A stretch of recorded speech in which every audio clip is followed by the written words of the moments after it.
સિનોર તાલુકાના સાદલી ગામે સહયોગ પાર્ક સોસાયટીમાં તસ્કરોએ એક બંધ મકાનને નિશાન બનાવી રોકડ રકમ તેમજ દાગીનાની ચોરી કરી હતી. સિનોરના સાદલી ગામે સહયોગ પાર્ક સોસાયટીમાં ગત રાત્રિ દરમિયાન તસ્કરોએ આતંક મચાવ્યો હતો, જેમાં એક બંધ મકાનને નિશાન બનાવ્યું હતું અને રોકડ રકમ સહિત સોનાના દાગીના ચોરી કરી હતી. તસ્કરો પલાયન થઈ ગયા હતા. તસ્કરોએ જે મકાન નિશાન બનાવ્યું હતું તે પરિવાર વડોદરાના પાદરા ખાતે સંબંધીને ત્યાં લગ્ન પ્રસંગમાં ગયો હતો અને ઘર માલિક પ્રસંગ પતાવીને પરત આવતા ઘર બહાર ઉભેલા એક ચોરે ઘર માલિક પર પથ્થરમારો કર્યો હતો, જેથી ઘર માલિકે બૂમાબૂમ કરતા અન્ય ત્રણ ચોરમાંથી ઘર બહાર નીકળી ભાગ્યા હતા. ત્યારે ભાગતી વખતે એક ચોરનો મોબાઈલ ફોન નીચે પડી ગયો હતો, જે મોબાઈલ ઘર માલિકે પોલીસને આપતા પોલીસે તપાસ તેજ કરી છે. જોકે આ ઘટના બાદ પોલીસના નાઇટ પેટ્રોલિંગ પર સવાલો ઉઠવા પામ્યા છે. મારું નામ અકરમ સૈયદ છે. હું મારા બહેના પ્રસંગમાં ગયો હતો, જ્યાં એના છોકરાની બર્થડે હતી ત્યાં ગાડી.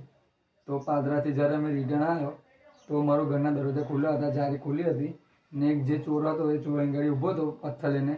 જેવો એને મને જોયો એને મને પથ્થર માર્યો, મેં હટી ગયો. પછી અમારું હમાહમી થયું તો મારા ઘરમાંથી બીજા 3 નીકળ્યા. ટોટલ 4 ચોર હતા. એમાં હમાહમી પથ્થર મારતો હતો તો એ લોકો પછી મેં બૂમો પાડીને ચોર ચોર ચોર તો એ લોકો નાઠા તો એમના મોબાઈલ પડી ગયો છે. ને મારા ઘરમાંથી એક સોનાનું ડૂબકી ગયું છે, કાનના એ ગયા છે ને છરા ગયા છે. 17,000 કેશ હતી એ ગઈ છે. તમે કઈ પોલીસ સ્ટેશનમાં જાણ કરી? હા, સાડલીમાં અમે લખાઈ દીધી છે ફરિયાદ. જાણવા મુજબ અહીંયા એવા જાણવા મળ્યું છે કે ચોરનો કઈ ફોન કઈ પડી ગયેલો છે. હા, જે હમામી છું જ્યારે ચોર કૂદીને ભાગવા ગયા મારા ઘરેથી તો એમાંથી એક ચોરનો મોબાઈલ પડી ગયો છે.